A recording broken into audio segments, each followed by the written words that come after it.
underestimate is that she can't buy shoes for her child.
Thanks so much. That help you if you think you need more help with BCS, the team are so energetic. Yeah. Really want to do. No, absolutely, but I think that's why the working group are quite upset that our names didn't get put in the report today, and Did so it not? no. Was that an oversight? Yeah. On the thing. Let's see if we can put that right in some way, shape, or form. Yeah, it would The be good. recognition thing is important. It would be. I'd be upset. Kind of my name wasn't in the report after all you've done. After a year, yeah. Right. Okay. Thanks for letting me know that. Yeah. Thanks for letting me know that. Yeah. I think that's an oversight rather than. I hope so, because we'd all submitted our bios and our pictures and kind of wanted to, yeah. No, I think the recognition is important around that. Absolutely. Let's see how we can get that. Yeah, thank you. You've got any ideas how you can put that? Yeah, I'm not sure. Well, do you know what? We do enough stuff, and we do enough stuff. We've got a media team and a social media team and what have you, but getting that recognition is important. Yeah. I'll speak to the guys about. Great, thank you. That. No, that's okay.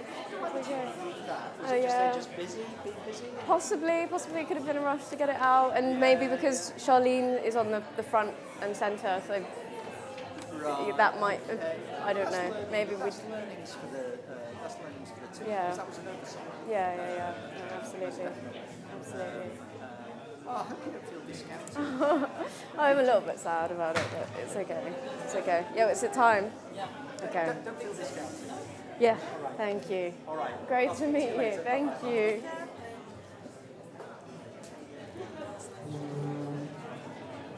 Snitch.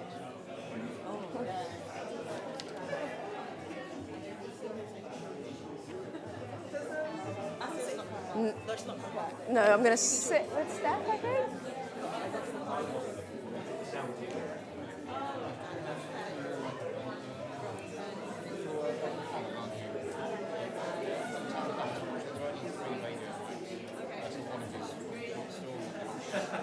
I'm happy to swap if you want the radio mic. You good? Yeah, okay, cool.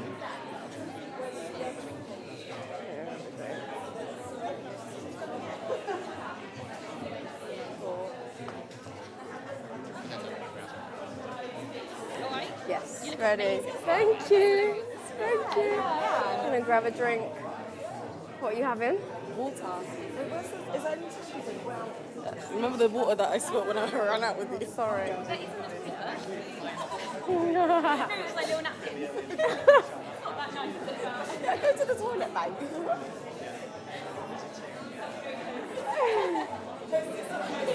Are you going to get her on the socials? We'll definitely do a It's up pop. to people if they want to be on it or not. Yeah.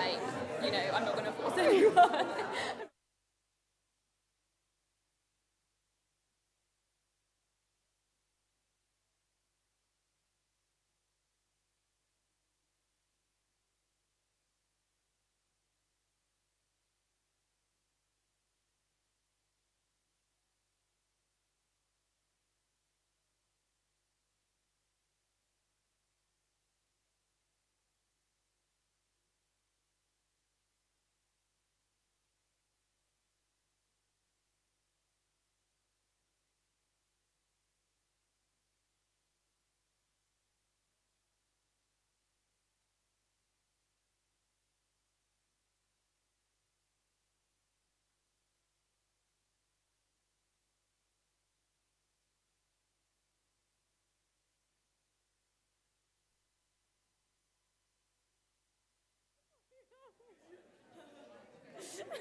really upset. Because he was so hyped and I was like, there's no way this girl's gonna... I was like, it's not my place to say, but I was thinking, Jesse's not going to say anything. No, I did. And he said sorry. I guess not after, but was it? It looks mad fishy. They had little pad thai. Yeah. No, it's not that. Yeah. They had little pad thais and stuff, vegan ones last time. You come in L39 with me after. Yes. We go to all the events. I was like, Is it really a last Thursday of the month that we're not trying to cram in at least 2 events? honestly, oh my God, I don't think I understand. I was like, and remember you were like, oh, you sure you're going to be able to come? I was like, yes. Yeah, I thought there was an after party. Even if there was, do you think I'm going to miss my girl on stage? Aww. And my girl comes first. So what happened to the NFTs? You just didn't want to Are buy. you done, bro? What Hi, my happened? name's Rashid Palmer. I'm really sorry that I can't be with you. Sadly, I got triple booked and so I'm at a different meeting. But look, this is a really Yeah, important so you agenda missed for the me. whole Inclusion is fundamental for IT to be able to solve the problems. Unless we have the whole of society represented in the teams that are building those systems will not be there to serve the whole of humanity. So what you're doing is fantastic. I'm really delighted to be partnering with Coding Black Females. There's an opportunity here for us to really build those programs that can make a difference and help those black women really become the leaders that they aspire to be, and really give them the opportunity to realise their ambitions.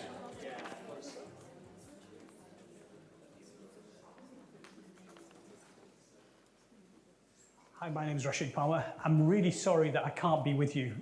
Sadly, I got triple booked and so I'm at a different meeting.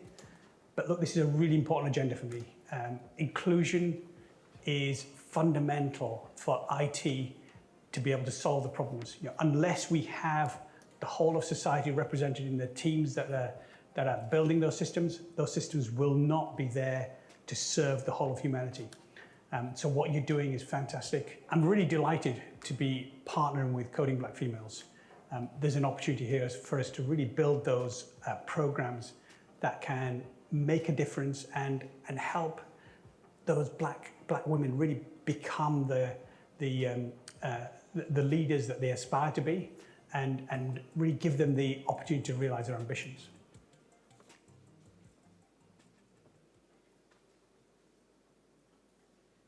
Good evening, everybody. Hi, my name's Rashid Palmer. I'm really sorry that My name's not Rashid Palmer. Yeah, definitely not.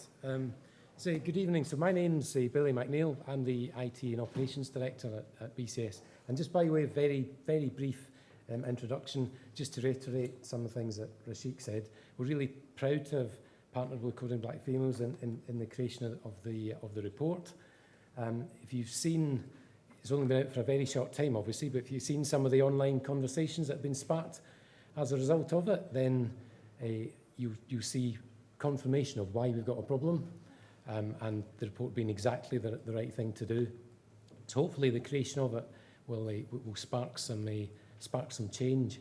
And again, just by way of introduction, it was just to make sure that we thanked the people involved in the creation of the report, and thanked them kind of formally in this forum. So there's a special working group that was put together that created the report. And I think the people that are here, so there's Amma, Jessie and Ira from Coding Black Females that are here. So special thanks to them.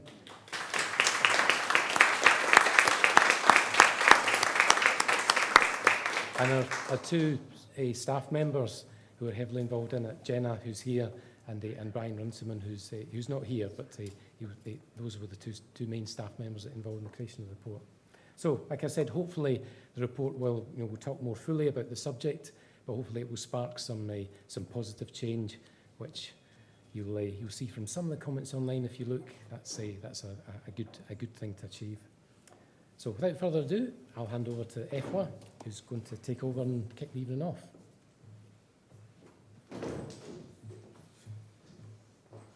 Hello, hi. For those of you who are expecting Charlene, I'm going to send her apologies to you. Unfortunately, she was feeling a little unwell, so I will be taking over today with this introduction. So thank you. So good evening. and welcome to the launch of the BCS CBF Diversity Report. Last year, the BCS report found less than 1% of black women worked in technology. So this year's report has a specific focus on black women working in the information technology industry. For this report, Coding Black Females wanted to ensure that the experiences of real black women working in the industry were captured. Although at CBF, black women are our main focus and key demographic, it is important for us to provide findings and recommendations to as many people as possible in as many organisations as possible. Both CBF and BCS want to influence industry-wide changes around diversity and inclusion. We both want to make IT good for all of society. The working group behind this report work within technology, across different sectors, roles, and levels of their career. These individuals have come together with the team at BCS to create a survey, conduct interviews, analyse results from the ONS, and provide recommendations. What this report has allowed us to achieve is the ability to provide industry academics, schools and universities with data that shows trends around the number of, or indeed the lack of black women represented and working in what we think is the most exciting of industries. Most importantly, it has allowed us to create the narrative of black women, their stories of entering and working in the technology industry. The women in this report tell us what they have faced working in the tech industry, both the negatives and the positives, what they believe works within organisations and what role diversity policies actually play in making an organisation internally and externally diverse and inclusive. Regarding the interviews that we conducted, I would like to thank all of the women who gave their time to provide their contributions to this important cause. CBF and BCS have come together in this report to provide meaningful recommendations that can be taken forward to help achieve an authentic, diverse and inclusive organisation, where diversity and inclusion is at the heart of the business. Some of the recommendations we have made in this report are focused on making the interview and recruitment practices more inclusive, such as encouraging managers to hire from all routes in the tech industry, whether that is vocational, academic, or returners to work. Encouraging recruitment teams to review the inclusivity of their human sift and consider limiting algorithms to prevent hiring to a specific organisation's template. We also look at how leadership should lead with example by helping to remove the management ceiling for ethnic minorities, remove and improve, working in IT teams by publishing an ethnicity gap report, for example. Senior technology leaders should expect and want to play a part in increasing the number of black female IT professionals as part of the efforts to grow the proportion of all women working in the sector. The report established that a diverse, open culture goes beyond the diversity policies that an organisation may implement. So for example, black women are frequently represented by tech companies in their marketing and in their recruitment campaigns, but this needs to translate to real opportunities to progress. The report established that a diverse, open culture goes beyond the diversity policies that I'm reading the same thing again. Once inside the system, what a truly inclusive environment might feature are staff networks, education and training opportunities, focus groups, and continuously shared and reviewed D&I policies to understand what is working and ensure implementation isn't just lip service. As we have done with BCS, we also recommend partnerships, as they can really make a difference to organisations. So partnering with a range of IT-focused communities, such as Coding Black Females and Black Valley, should be encouraged, as these partnerships can provide access to free mentoring programs and training opportunities within the black community. I mentioned earlier that black women are often represented by tech companies in their marketing, but this is not a reflection on how many are actually employed. The report alarmingly highlighted that over 20,000 black women are missing from the IT profession. We discovered through our research that black women still report barriers to entry and progression, such as lack of flexible working, career development, support, and strong tech bro culture. As I reflect on the research and report that has been created, it's simple. A diverse tech profession provides much better products and outcomes, as we all know this. It's important that this report conveys that message, and we need senior leaders to match the large numbers of black women currently appearing in tech and engineering adverts with genuine opportunities to progress in this rewarding jobs. So I'm now going to hand over to the panel. and it's going to be a panel discussion. If you can all get ready and get seated. And so we're going to listen to a panel discussion hosted and facilitated by CBF's Jessie Augers, who's currently a software engineer at CyberSafe and an active advocate for diversity and inclusion. So I'm going to hand over to Jessie to do those introductions. Well, thank you very much.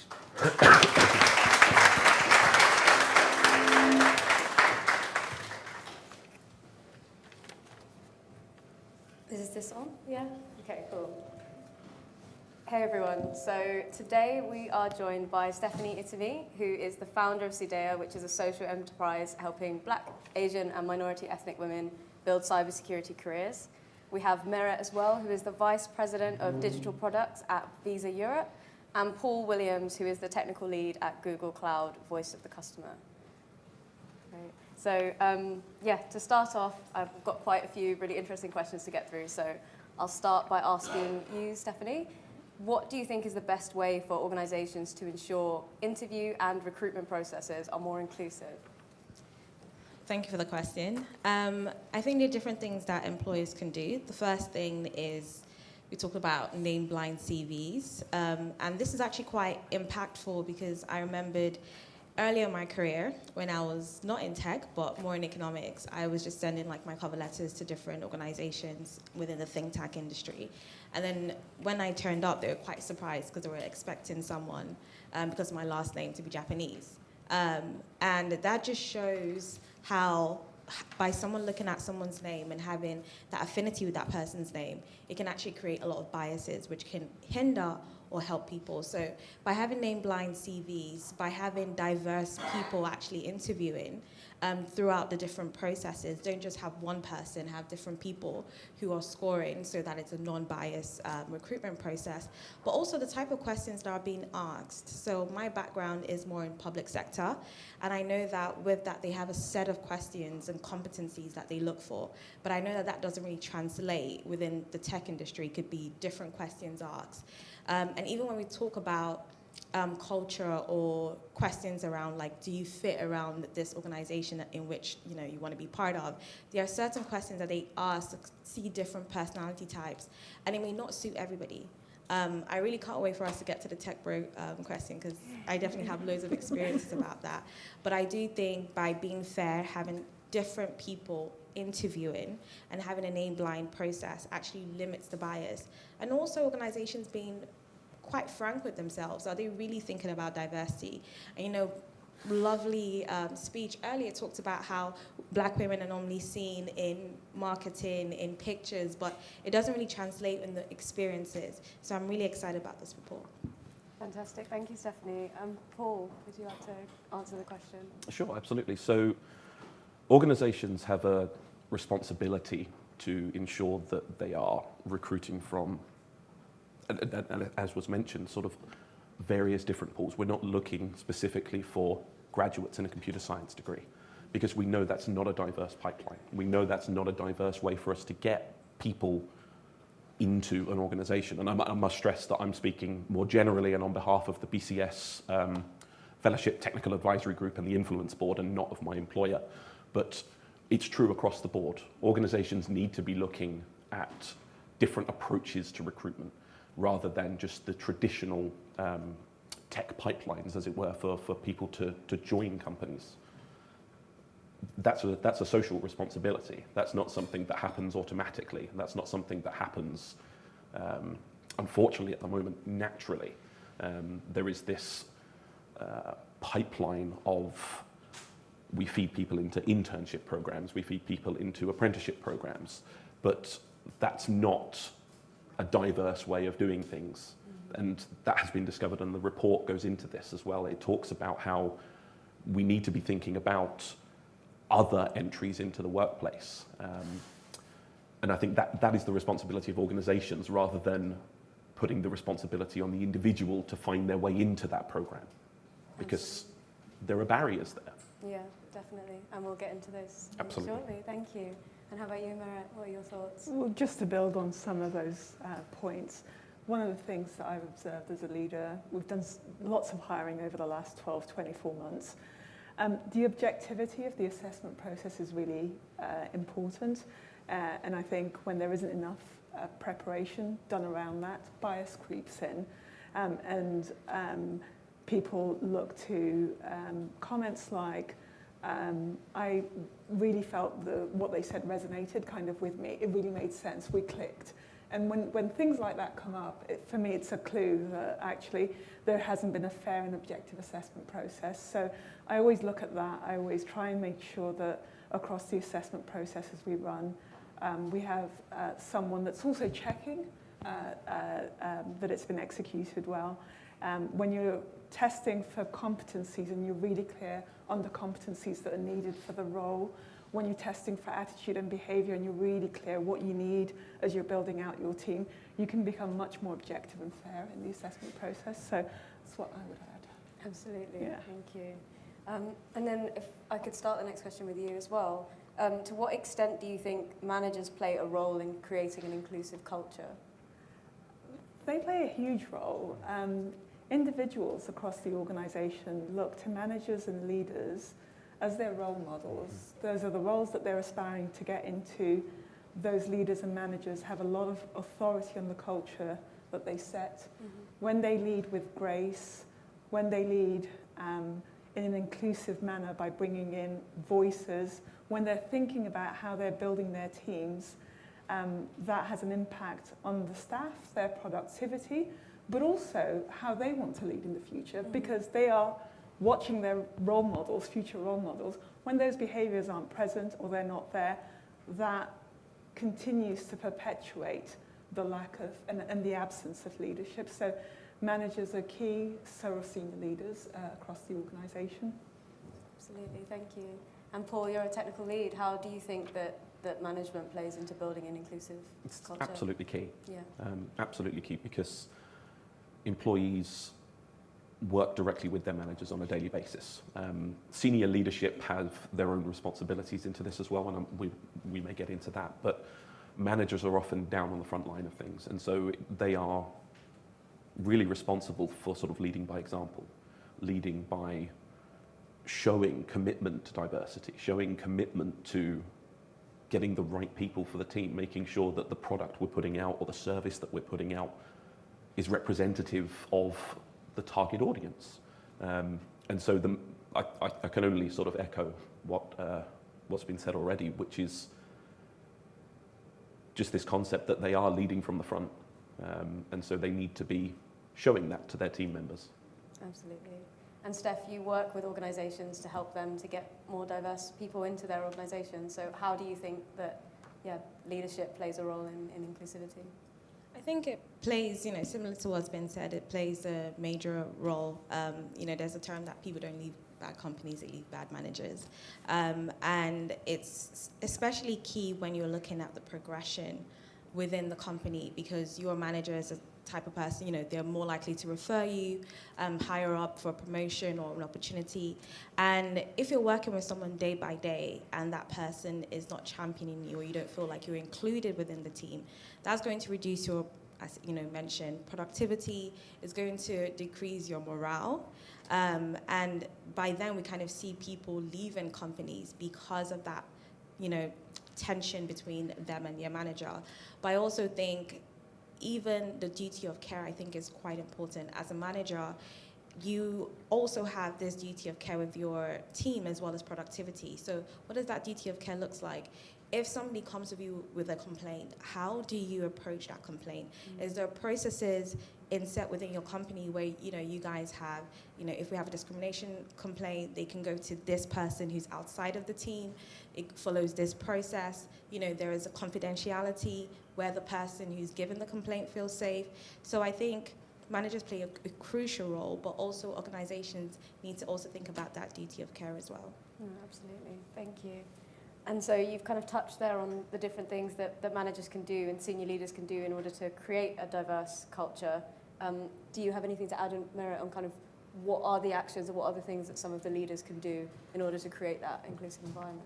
Leaders have a huge responsibility. I think when it comes to the topic of diversity and inclusion, some certainly things that I've observed in the past is it's been a set of people in HR that have defined those policies and they're rolling them out. I mean, it doesn't work that way. I think senior leaders are totally accountable for implementing the processes that lead to a diverse culture that ensures a diverse population of staff, that there is serious progression, that they're also working with the community in order to make a difference. So they're totally responsible for implementing the processes, making sure it happens, and that the outcomes that we're all looking for take place. So that is the responsibility of senior leaders. Yeah, absolutely. I love that you touched on working with communities as well, because you can't really evaluate the efficacy of an intervention if you're not seeking feedback on it.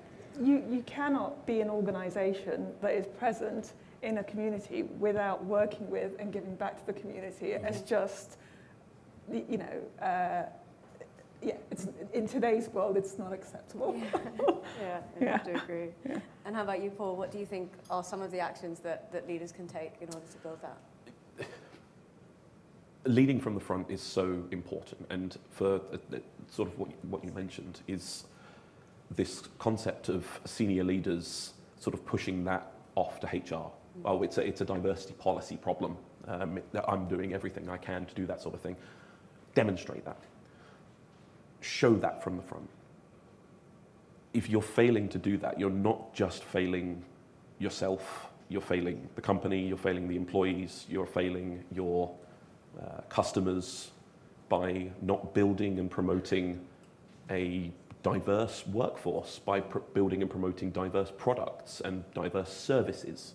And the ultimate responsibility for that has to lie with senior leadership to not just implement a diversity policy, but to live that diversity policy and take it beyond the words that are on the paper, to actually implement it and do something about it now rather than making it the 2023 priority that gets pushed back to 2024 when 2023 gets busy. Yeah. Make it a priority now to do something about that. Definitely, and that's one of the findings we had in the report, right, was that we saw that it actually does damage to the people that you're trying to help if you set up these D&I policies and then don't action them, and it's quite easy to see, at least from those people we spoke to, they were very clear in that it was easy for them to spot when there wasn't integrity or necessarily there wasn't the commitment behind the statement that they're making. So, absolutely.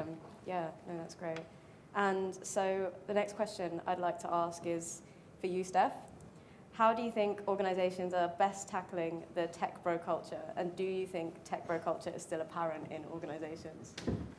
Yes, that's the short answer. But I think it's the tech bro culture. I feel like it manifests in different ways. So I really can only speak from cybersecurity because that's my kind of background and experience. And the tech bro culture comes in that industry. There's a lot of people coming from the military sector. So because of that, it's kind of this military tech bro culture, which could be different within other different parts of technology. And with that, it's things like, thirsty Thursdays, going to the pub, having a night out. And sometimes that personality type, you may not be brash, because within that culture, it's like you need to be straightforward, you need to be brash, you need to be able to take on criticisms, you need to have a tough skin. And not everybody's built like that, especially if you're, I don't want to say a woman, but not everybody might be built that way. And because of that, it can create differences. And even when in a particular role, when I was kind of in that situation, I had to think, okay, how am I going to navigate this where I'm supposed to show teamwork, but I don't want to go to things like Thirsty Thursdays. This is just not my personality. And a way around that was, I was like, okay, what can I do? And then I found out, okay, on Tuesdays, statistically, it tends to be more busy and people are more stressed. Why don't I do a mindfulness session for my team and use that as a way of me showing teamwork? But that was me just using my initiative and trying to, think outside the box. But not everyone has that, time to even think about ideas.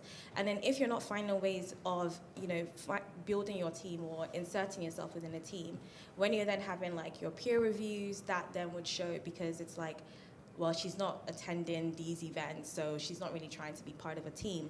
So when we're thinking about inclusivity and tech bro culture, is really understanding the events, the activities that we're doing in the consensus of team building. Does it actually include everybody? Because not everybody likes to drink.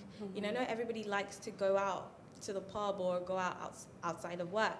Some people are more introverted, and how are we accommodating these people that may not fit the mainstream culture that we have? And especially if you're in a field where it's 85% men and 15% women, you're already a minority. So I think with cybersecurity, I know that tech bro culture really comes out a lot. And I think organizations really need to think, and I think it starts from leadership, saying, okay, we need to be mindful of events that we're doing or team building. We need to actually ask for feedback. We need to have like employee resource group that we can be our sounding board, that we can ask them for advice to then shape the way we're doing our culture within the team, or the way we're doing our team exercise. And I feel like that way we can move away from this tech bro culture that tends to be fitting a certain type of demographic and excluding others. No, absolutely. It's a great answer. Thank you. And I think it's important you mentioned your example of the mindfulness exercise and having to think outside the box. That's you going above and beyond in order to kind of have that relationship with your colleagues. And that shouldn't necessarily be something that you have to do in order to prove that you want to be there and that you deserve to be there. So, yeah, no, it's a really good point. Merritt, what are your thoughts on tech bro culture and how that is in the workplace? I have to be honest, I think it's not something I've observed in my experience, in my career. Partly because of the organisations that I've worked for. But I know it's out there, I know it's evident. I chair a network for women of colour in payments, and we recently had some startups, a young black female founder who came to talk to us about her experience raising funds. And I was amazed at the stories. You know, the bros would show up and have their pitch, you know, they have a plan, they're not quite sure how they're going to make the money. It was fine, they were getting the funding. She would show up and she was working out how to raise money in the midst of still working out how the product she had was going to make money. She had some plans, they weren't quite firm, but it was a whole sort of much better picture than the bros. But she really struggled to get funding for it and the support that she needed. So, you know, I think that there is something certainly, I know, sort of around this culture, around startups. I've been fortunate that I haven't seen evidence, but I think some of the stuff that you've been sharing with us around how you can ensure within an organisation as leaders that you're arranging different types of social events for people to come together. The culture is the right culture, and you know, it's inclusive, can help. Yeah. Thank you. And how about you, Paul? What are your thoughts on? It's part of the team leadership side of things again, right? And there's no one way to run a team correctly. There's no one social event that everybody on the team will be the perfect event for them. And so there needs to be this diversity, this variety, this interest in understanding members of the team as they are. Not everyone wants to go to the pub for a drink after work. That's not my ideal social situation, right? Not everyone wants to go to a theme park. Not everyone would want to go to, I don't know, a potluck or something like that. Just as we wouldn't take our team members and our employees and things to sort of inappropriate events, sort of not work appropriate events.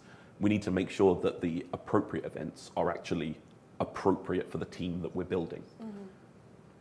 And making sure that everyone feels included and everyone can get something out of it. It's not just a case of, oh, let's just go to the pub for a drink. Because as you mentioned, it comes up in reviews. Yeah. This member of the team isn't attending social events. Yeah. Well, suddenly it's become a work requirement to go to a social event. And this just introduces more and more barriers to progression and to things like hiring and referrals and all that sort of thing. And so it's definitely down to sort of team management and onwards into senior leadership to ensure that these sorts of things aren't mandatory. You won't get promoted unless you come to the pub with us. I'm sure if you saw that on some sort of job advert, it's just unacceptable, it's unthinkable. And yet it happens. It happens in real life. Just nobody writes it down. Yeah, definitely. And how like, coming back to what you said, Steph, about having ERGs as sounding boards and trying to find out if other people have those opportunities to have those conversations, I think is a really important part of trying to mitigate that kind of accidentally designing social events for only one type of person. So on to the next question. In your experience, and I'll start with you this time, Paul, what is the best way an organisation can involve the whole company in supporting DE&I policies into their department? Make it part of the fabric of everyday life in the company. Don't make a diversity week. Don't push out, oh, November is our diversity promotion month, because things will ramp up and then ramp down, and it's almost like lip service. We've met our diversity quota for the year. That does nobody any good, right? It needs to be part of everyday life. When the tech team is in a room talking about how we're going to implement something in a product, we need to be considering diverse views so that it's just normality. We need to make sure there are diverse views in the room. Make sure that the team is built diversely. Make sure that the people around us are diverse. Make sure that we integrate those viewpoints. And I think that one of the biggest things that we can do is also to listen to those that are living these experiences. And it was alluded to earlier, some of the comments that are sort of made on social media by the publication of this report. This proves we need to listen. It proves that there's a natural instinct to get defensive when we're told you're not doing everything you can to be diverse. Well, I've done this, and this. But you're being told by people who are living these experiences that you're not doing everything you can to be diverse. You're not doing everything you can to be inclusive. We have to listen, and an organisation has to listen and react to that. Not in a defensive, we're doing everything we can. Oh, we have diversity week coming up, those sorts of things. We hear you, we acknowledge you, and here's what we are going to do about that.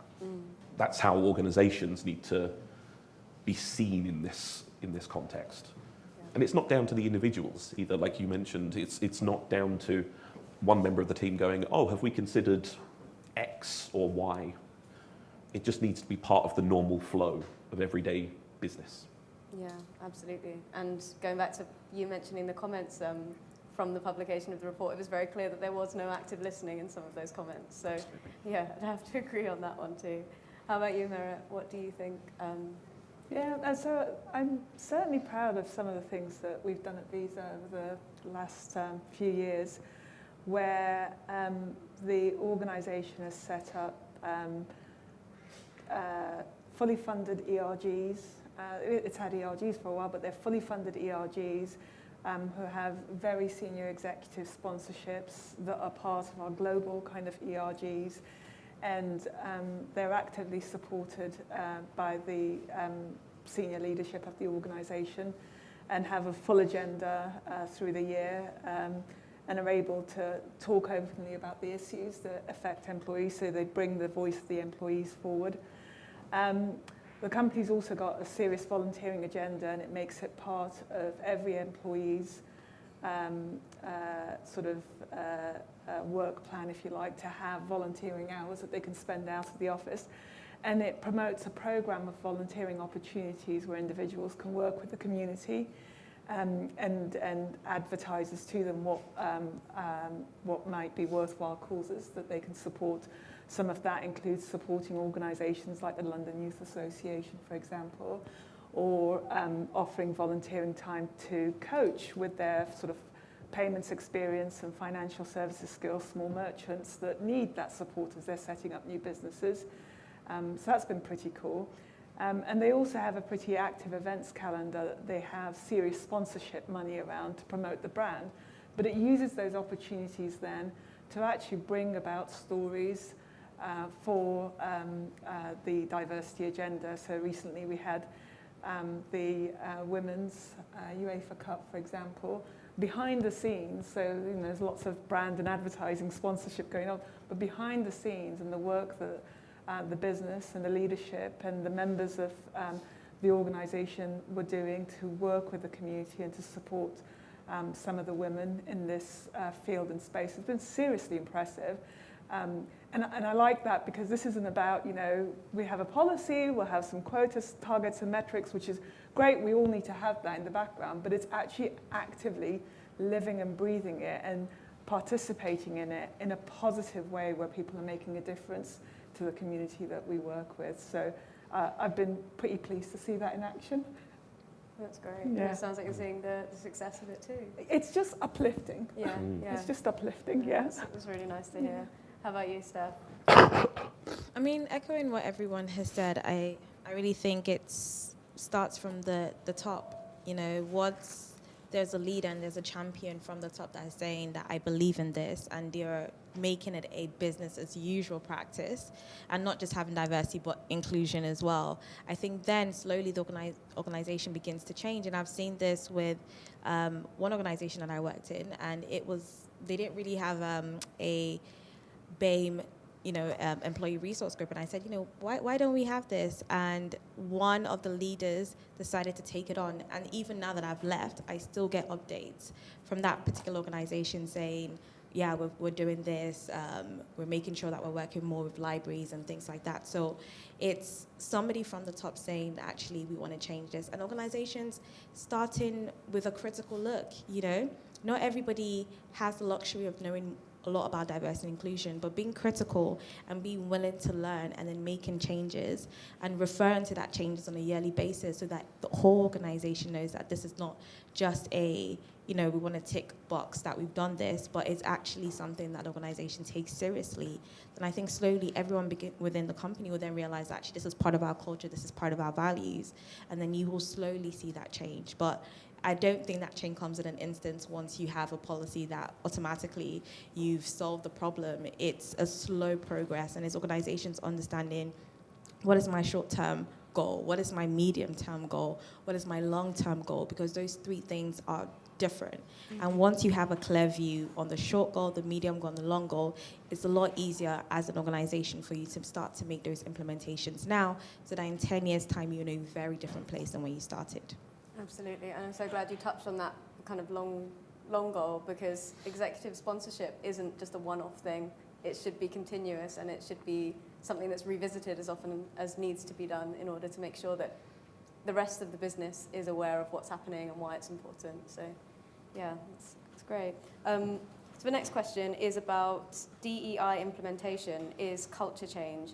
It's not easy to do at corporate level. So where do you think companies can get support on culture change to ensure it takes hold? Merritt, would you like to start with this one? Tough one. It's a tough one.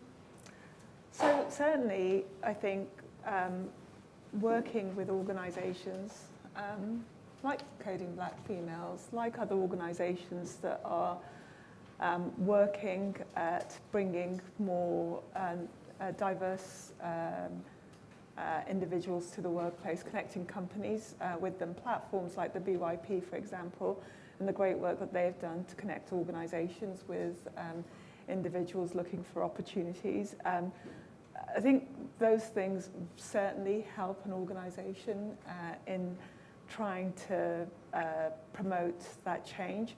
And the reason I think that's important is because people need to understand the impact of lack of diversity on the community as it happens, and working with folk that really understand how that hits, having access to individuals to understand the impact that it's having on the community is really important because that builds understanding. I think it's only when you have understanding that you can start to think about what can we do about this in a way that's truly kind of transformational.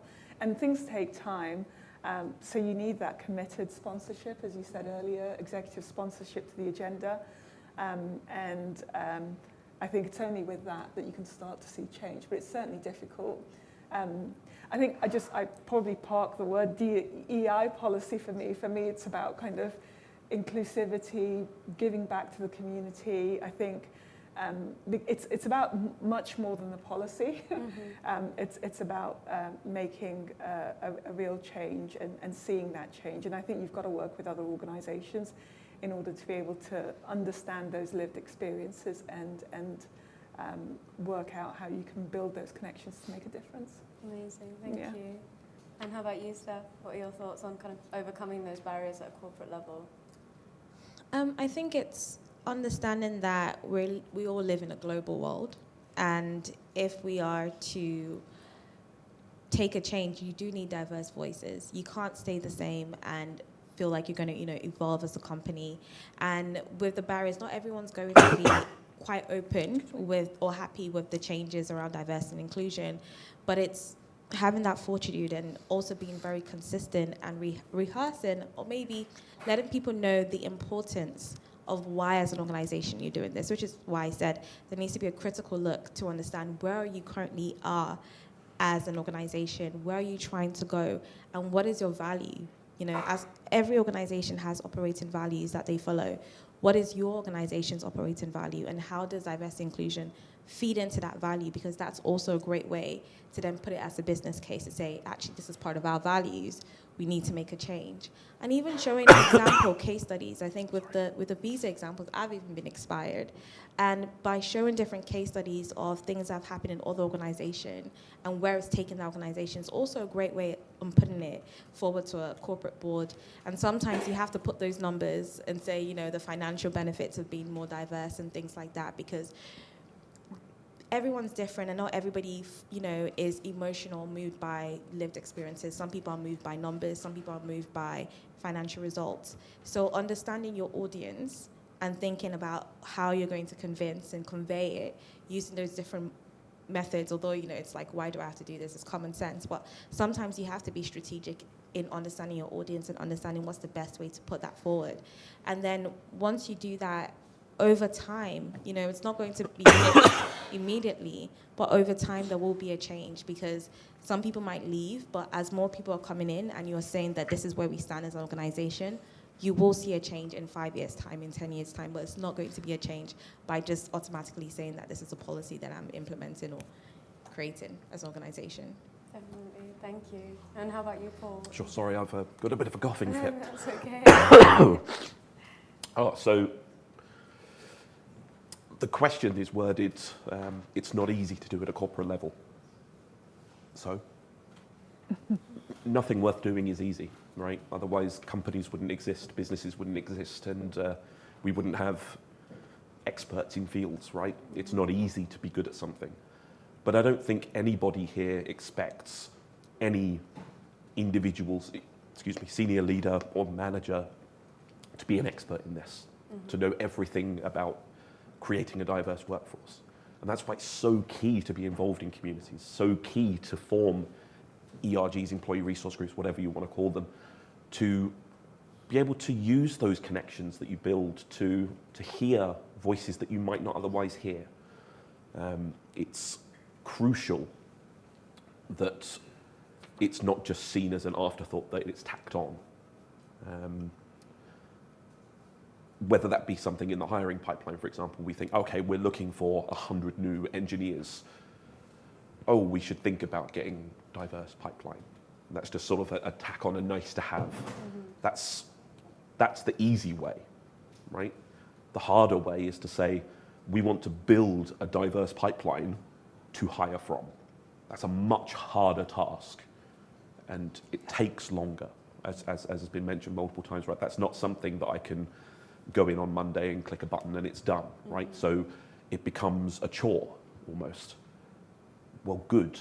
Like it should be something that we tackle now. Yeah. The best time to plant a tree is 50 years ago, right? The second best time is to do it now, because then that's the start of that 50-year journey. Now, I truly hope that it's not 50 years before we can say we have a diverse workforce. I truly hope that sort of the work that Coding Black Females and the BCS have done in putting together this report and the ongoing work that's going to come from this will help accelerate that. And I hope to be able to see that in the results of this in the next couple of years. But organizations need to latch onto that and say the time to act is now, not next year, not the year after. The time to start building that pool, the time to start cultivating that pool and understanding where we can get new hires from, where we can build better services for, is now, today, to go in tomorrow and send that email that says, hey, we should sit down and think about how diversity works, and then start that conversation immediately. Absolutely, thank you. So I've got a final question, which is, have you worked with black women in the tech space? And if so, are you able to describe your interactions and also the perception from the others around you? I haven't worked with enough black women in the tech space. That's just the fact. I've been working for 20 years. In the early part of my career, I didn't come across many black women. I think it's only now, maybe over the last, 3 or 4 years, that I'd say I've started to see more black women in tech, visible, so that they may have always been in tech, but more visible in tech. And I'm certainly hopeful. I'm really hopeful when I meet particularly some of the intake that we have around this space, when I meet young black, male or female, individuals that are leading the way in tech, or certainly in sort of doing their own thing in this space. I'm thoroughly inspired. And I look at the work that Charlene's done, for example, and you know, the volunteers that work with her and the other members of the association. I mean, that itself is impressive. We shouldn't have that. We shouldn't have to do that to make a change. But when you see the quality of the individuals that are leading the way that they put their points of view across, the way that they're leading in their industries and what they've got to contribute, makes me really proud. And when I started out, it didn't exist. And so I'm certainly hopeful. I hope that the work that the BCS does in this space and continue to push creates more avenues for organisations to recognise and hire more talented black women into technology. That's what I'm hopeful for. Definitely, thank you. And I think that's something that we tried to get across in the report as well. We've got some incredible black women who are sharing their stories and the things that they've been able to achieve. And yeah, similar to you, I hope we see more of that as the years come. Paul, what are your thoughts on? Absolutely. I hope we see more of it too. The pull is there. Exactly. The people are there, but so are the barriers currently, right? And it's that needs to be changed. My current manager is a black woman, and when I reviewed the question beforehand, right, I started thinking about how do I describe my relationship with the people that I've worked with, the black women that I've worked with. And I am in a very lucky position to be able to say it's neutral, because they're my colleagues, they're my teammates, they're the people that sit around the table with me and are smarter than me on many different subjects, right? And I get to work with wonderful, experienced people every single day, and I'm lucky enough that there are black women in among there. Are there enough of them? No, there isn't, because as the report proves, when the workforce isn't fully representative of the UK. It's not fully representative of the people that we build products for and the people that we provide services to. And that's been true throughout my entire career. So I realise I'm in a lucky position to be able to say, these people are my colleagues, they are just another member of the team, right? But again, that's an easy thing to be able to say, we've got it right. I don't think any company has it right. And there's always more that can be done to break down those barriers, to remove them entirely. There doesn't need to be barriers, because as you mentioned, the people are there. And I'm not going to use I was going to say desperate to work. I'm not going to use the word desperate, because that's not the point I'm getting across, but they are the right people for the jobs that are out there. Mm-hmm. They are the talented, hard-working, sort of extraordinary people that companies are looking for. We all say we want the right person for the job, right? The right people are out there.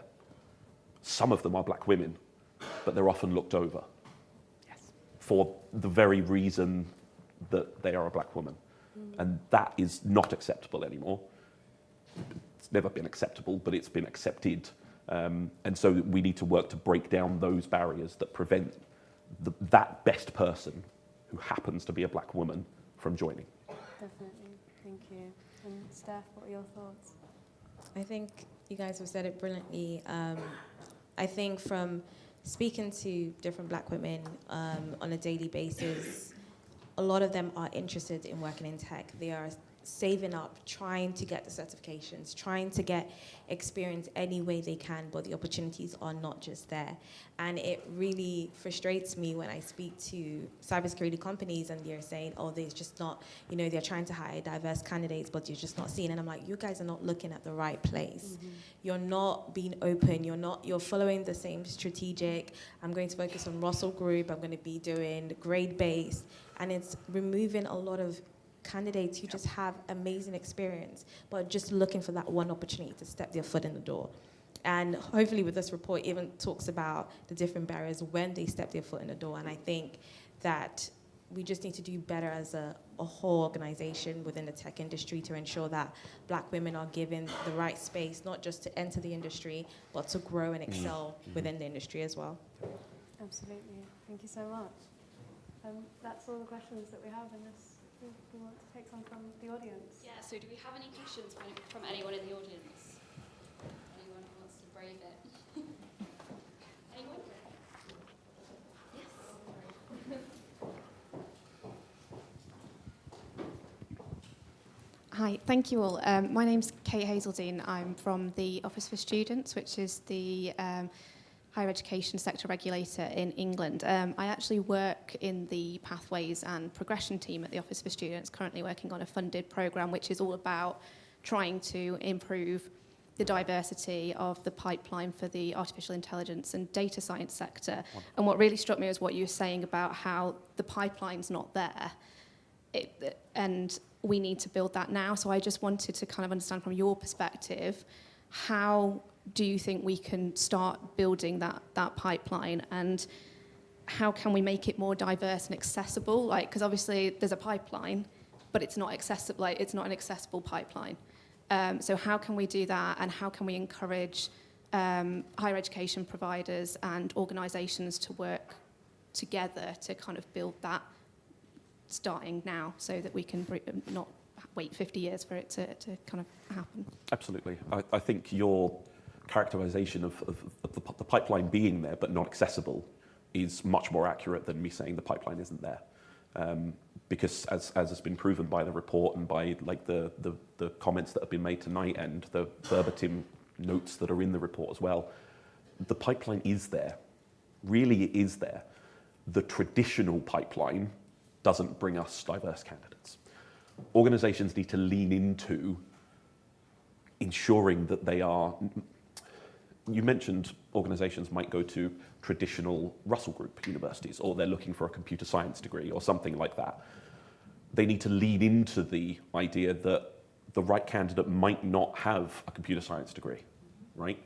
They might not have come from a Russell Group university. They might not have come from MIT or Cambridge or wherever they may have come from. Instead, expanding on something that you said earlier, what's the words I'm looking for? Check I can't remember the exact words you said. It was about building on, rather than looking at the CV and saying, oh, you've got this degree, you've got this certification that you're in. Instead, let's, sort of the criteria for the role. Objective assessment process. Absolutely. Can this person do the role that's required? Have they got the skills, the knowledge, and the ability to be able to do the role? That's where I'm sort of leaning towards sort of building these pipelines, is that we're not looking for a certificate that says you've got a computer science degree. We're looking for evidence that you can perform the role, right? And so more skills-based assessments in some situations. Like you say, being objective in the hiring process. There doesn't need to be names on the hiring process until the contract is signed, right? Because that's the legal document at the end of the day. Ensuring that the candidates and the pipeline are prepared to be able to execute the day-to-day needs of the role, rather than feeling, and this is definitely the lived experience of some people. I've seen it in the report and I've heard it from colleagues and friends, that they have to do more just to get seen. And it breaks my heart a little bit whenever people say that, because I don't come from a traditional IT or computing background. My degree is in theatre, okay? And now I am lucky enough to work in this sector with amazing people. So I don't have a traditional route in. And I think one of the only reasons that I'm able to have done that is because I am a white male. And so there was no barrier there to say, hey, you don't have the right qualifications. I was lucky enough in that sense. And it shouldn't be about luck. It shouldn't be about luck. And I recognise that I'm sitting here right now as a white male in sort of the experiences of black women in the information technology sector. And I know there are many other black women that would have probably been a better panellist than me, but honestly, I'm honoured to be able to sit up here and talk about something that is really so important. And I want us to be able to say a year from now, 2 years from now, what we did has given us the right people. And I can't change that today. None of us can change that today, but we can start that change today. And so leaning on organisations to provide you with, this is the sort of thing we look for. This is what we test. This is what we need for this particular job family. This job family needs to be able to do this, this, this, and this. The traditional route is a computer science degree. But if someone has been doing this sort of as a hobby, if they've been doing it recreationally, if they've been involved in coding black females or something like that, absolutely we want to see them. Absolutely we want to get them in front of us and like, they can demonstrate to us they can do the job, just like any other person. A bit long-winded, but I think I got there. I'd just add to that, some organisations do source through recruitment agencies, and here there are more and more agencies that are specialising in helping organisations build diverse pipelines, so that's really important. I think just as it's important these days to, as you're sourcing support from solution providers, to have ESG credentials and hold them to account to that, absolutely hold them to account to building those diverse pools that you need for recruitment. So, yeah. Steph, did you have anything to add? Well, I think my panelists have been giving great suggestions, but I think it's been in a great space to say that we need help, and reaching out to organizations who are doing great work in the space, like Coding Black Females, to say, you know, we need software engineers. We don't know how to. I know there's Black in Data that might be helpful for you, that kind of work within that data space. So looking for organizations that are doing the ground or the grassroots work to try and get more people in the space is a great way to kind of say, okay, are we doing enough? But going out to, you know, I think the more you give, the more you receive. And just by doing mentoring programs, or maybe even looking at your community library, there is so much that can be done in community spaces that people tend to ignore. You know, seeing that within your local communities, there are things that you can do with your, you know, your local branch. Saying that, you know, we're doing our recruitment fair instead of doing it in a university, maybe doing it in a local area. That would change the type of people that will attend those events, because you're looking outside of the box. So I think being okay to ask for help, reaching out to organizations who specialize in the area, and being critical with the process, you know, reviewing constantly, are we doing enough? And I think that will definitely change things. Absolutely. And just to add to that, I think taking the time to invest in the training that will help somebody get to the point that they're ready to do that. I think there's a lot in terms of, like you said, the barriers with academic achievements that some people just won't have access to. And so if you're putting in that groundwork and you're providing those opportunities to have like a kind of deep dive internship, or just thinking about the different routes that you could help enable those people to become ready for that role.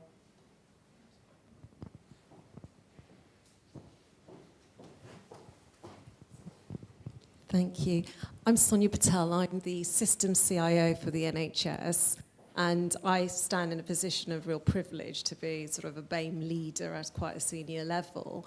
And our tech workforce is about 26,000 across the NHS, because the overall workforce is about 1.4 million.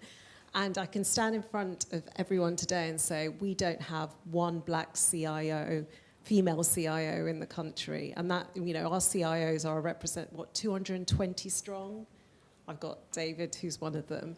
And that's really embarrassing, I think, for us as an NHS organisation, where actually, if you look at the profile of black women, particularly in nursing, it's not reflective in the hierarchy. And we've developed something called the Shuri Network to build sort of the next generation of black female leaders into these roles. But it's almost like an offer to work together, because I would really appreciate from other industries, from other pipelines, bringing in that new talent as well, because it will take us a very long time just to build within the current industry we're working. So real open offer to work with both Coding Black Females and other networks like the cyber network you've shared today, to open those doors for other women in the future.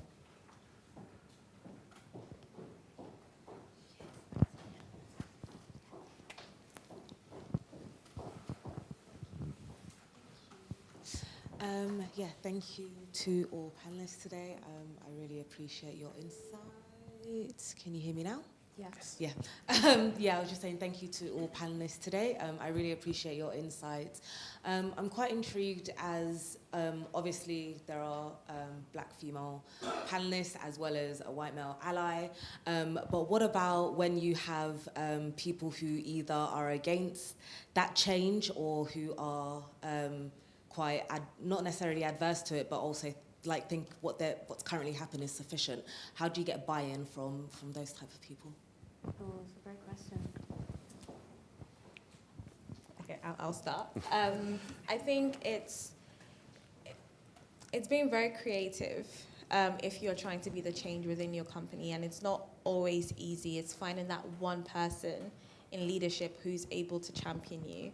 And sometimes it's easy to start from a gender perspective, but that's not always the case. But sometimes it's good to see, okay, does your organization have a gender employee resource group? Because that tends to be the first resource group that companies start from before they start going into race. So seeing like who are the members of that committee, and then reaching out to them to say, you know, a lot of work needs to be done maybe from a racial perspective, and sharing your story, not completely, but saying how you are excited to work in the company, you think it's a great company, and you want more diverse voices, because you know you know a lot of people who have experience, you know a lot of organizations who work in the space, and you think you can add value by giving them a different perspective.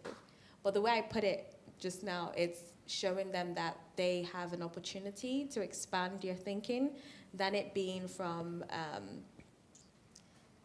a negative experience. It's like, I want to add value to the company. I think the company can move forward. I'm seeing different things being done in different organizations, and I think we can really take advantage as an organization within this space. So it's approaching it from a commercial value and saying, okay, what are other organizations doing, and how can we as an organization take advantage of that to improve our recruitment? But also, it's unfortunately good PR, and I hate to say it, but sometimes you have to kind of like solve from that perspective. So I think doing that, but finding that one champion or that one sponsor from a leadership team can really change things. And sometimes you have to go through different elements to get that. When you're having adversaries or people stopping you from making that change, you kind of have to ignore it, which is difficult, but understanding that there are different people who are going to, some people might be champions, some people might be okay with it, but don't want to speak out. Some people might just be totally against it, but it's to understand their perspective and say, okay, what are your reasonings? And saying, okay, thank you, I appreciate your reasonings, but I think if we can look at examples of X, Y, Z, actually these are opportunities rather than us trying to, you know, do certain things that your advisory might say. But I think it's finding that one champion, being creative, and being bold, but in a way that, like I said, you're putting it forward as a business case. So literally treat it like a business case that you're putting forward, rather than challenging it, if that makes sense, is what I'll say from my perspective. But I look forward to see what my other panelists might think of the question.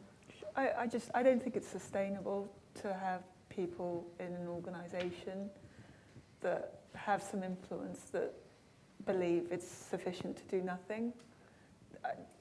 I think those organisations either won't prosper and succeed, and individuals that are looking for progression, opportunity, etc., at some stage will have to decide who they want to work for. Mm-hmm. So I just don't think it's sustainable. I think for any organisation that is wants to be a leader in their field or in their community, or wishes to succeed in doing what they absolutely have to invest in this. So yeah, I think I would try to get the buy-in, inspire if you can by showing excellence and, you know, bringing the examples. But I think there's only so much you can do. I think in the first 10 years of my career, I've often been asked, hey, join us to make a difference. I often felt it wasn't my burden to shoulder, you know, and there's only so much I think that you yourself have to do. I think others in the organisation also have to come along. But inspire with excellence is what I would say. Yeah. No, absolutely. I mean, I agree with everything that's been said already. I have a couple of points. The first is don't make it optional. Right? This isn't a nice to have optional change. It's a business requirement. The business will fail. It is. It's great for business. Absolutely. If someone is numbers focused, it's good for business. It will bring us new markets, all that sort of thing. It's not an optional thing that we can think about. Secondly, vote with your feet, in a sense, right? As individuals, you are highly skilled, highly technical, highly sort of intelligent people. And there are companies that will value that. If the company that you're trying to influence and push isn't valuing that, like you mentioned, there's only so much you can do as a person to change people's minds before it becomes a wasted effort for you. So find somewhere that will allow you to prosper, will allow you to build their... I'm not saying the perfect company, go to the perfect company, but find someone that will listen to you and that will take on board these changes. So yeah, that's all I wanted to add really to... Oh, sorry. You mentioned the term ally as well. So thank you for describing me as an ally. That's not something that someone can call themselves, right? I believe an ally is a lived experience and not something that you can just say, oh yes, I'm an ally of this. Okay, well, what have you done to be an ally? Lean on those allies, right? There are allies in waiting everywhere across the industry of people who feel it's not their place to speak up, people who feel it's not their position to be able to say, I think we should think more about diversity because they are a white man. Find those allies and lean on them and help them to help you. The burden shouldn't be on any individual person. And it doesn't matter that it's a white man promoting the idea of black women in tech, because it's all of our shared responsibility to make sure that our industry is representative and diverse and as strong as it can possibly be. Thank you for the question. And I think if we look at some of the negative reactions we had to the report being published today, it was very clear that the majority of those had not even bothered to read the report. It was purely an emotional response to a sentence summarising the report. And I think that you won't always be able to reason with that kind of reaction, and it's not your job to do that. No. Sometimes people need to figure out things on their own, and you can't always take that responsibility, take that burden. So yeah, look for support, try and find those allies, but ultimately it's a them problem as well. It's not a you problem. Yes. Thank you. I've got 2 more questions over here. Then I think we're going to have to wrap it up. But there is obviously some time for network now. Thank you. Hi there, Rosa Morgan-Baker from the Royal Academy of Engineering. Thank you so much for a really insightful discussion this evening. often when you think of talent pipelines, people think about the young people coming into the business and the next generation and all of that, and that's really great. However, even though it might not be 50 years before we see a really diverse workforce, if we really look at it from the early stage talent pipeline, then it will be another 30 years. So is there anything that you feel that the industry could be doing to support more women who are later on in their career to transition into the sector? I will start on this one for sure. Totally, I think there are a number of things that organisations can do, including supporting women that are returning to work, for example, that may have taken a career break, proactively doing that. And also thinking about where they're hiring talent for the more experienced kind of roles that they're seeking. Some of the comments around kind of how they can build those pipelines I made earlier, such as using hiring sort of talent agencies, is really important in that space because the pool may not be large when we're looking at the more experienced roles in certain sectors or certain specific areas that they're looking at. And then the other thing to think about is when you're hiring, you have options to take around whether you're hiring for proven experience or whether you're hiring actually for someone that can take on the role, learn. And actually, for more senior roles, it is around that. When you become a general manager, crossing and bridging industries, being able to hire from different industries becomes more possible. And I think it's important to bake that into how you look for talent at those levels, because otherwise it narrows kind of the field that you're looking for. Don't know if others want to add anything to that. I'll leave it there. No, I think you said it all. I think it's also ensuring that there are training programs within the company as well. So I've seen companies who have created training programs for specific technical fields that they might not be having talent, and different people within an organization that may not come from a technical background have done those programs within the company and then moved roles. But returning programs are so important, and just be more flexible, because there are loads of transitioners who have those skills. So for example, with Sadia, I know that I've seen lawyers who are trying to get into cybersecurity, and within data protection, there's a loads of law kind of crossover. So it's understanding as well where those transferable skills would be important, and being open-minded to your candidates as well. I'll just come back and add one more point. As an individual, so building your networks is important, I think, in this space. And I'll say probably the last 3 or so different positions I've held in companies have come about because of those networks that I've built to be able to get the sponsorship when I'm going for those roles. Those switches have been big switches for me. So moving from tech to operations, from operations to payments. I've moved into fields where I've had no previous experience, and I've done that because of networks and sponsorship. And I think that's really important for you as an individual, kind of to ensure you're cultivating that.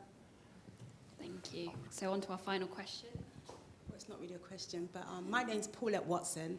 I'm a global tech disruptor, founder of Academy Achievers UK, and currently leading on the Be Me Digital Inclusion to raise 1 million black women and girls in STEM and Web3 related careers. I really just want to comment and add to what you said about involving the community, really. Everything you've said has been amazing. The networking, the white allies, and getting people on board is definitely key. And this report is amazing, and it's really needed for now in order for us to close the digital skills gap. But in terms of getting more involved, it's really working with the communities. That's what I'm doing with the Be Me Digital Inclusion. Going to the churches, going to the mosques, going to the grassroots community groups, going to the schools, speaking to the parents, speaking to the pastors, speaking to everybody. We need to be in places where young black women are. That's the only way we're going to recognise the talents and get them involved and help to empower them, deal with their mental health, deal with the holistic approach. Then we're going to be able to see change. Thank you very much. I'll put.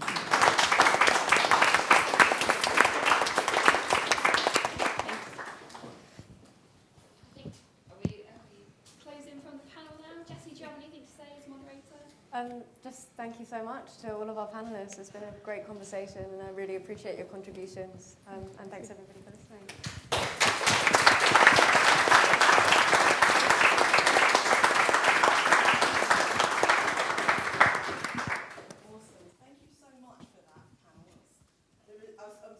Summarise what was said in this panel, and like the type of personality I am, I've written so much. There's no possible way I can read it all in time. But you know, there's so many cool points there, and so many important points that you all must have heard. So thank you for that. That was incredible. And also thank you for all the people who worked on the report and made it possible. A lot of them are here tonight. It's a really incredible achievement, and so many points in that report reflect my experiences in the industry as well. I've been a software developer for about 20 years. Now I'm the co-CTO at Coding Black Females. And yeah, everything that the panel said, I've also experienced as well. And it's so amazing to know that something like this is out there that you can use to kind of talk to people and show them other people's experiences all combined together to kind of bring awareness to the problems that this industry, black women can face and barriers that they can face in this industry. So just in closing, I'd just like to say thank you all for coming here to this evening to support this CBF BCS report launch. We hope you've enjoyed this evening, and please feel free to take a copy of the report. I think everybody has a copy of the report on their seat, so take it with you and share it. It will also be available online through the BCS and CBF websites. So I think we now have an opportunity to network and start drinking.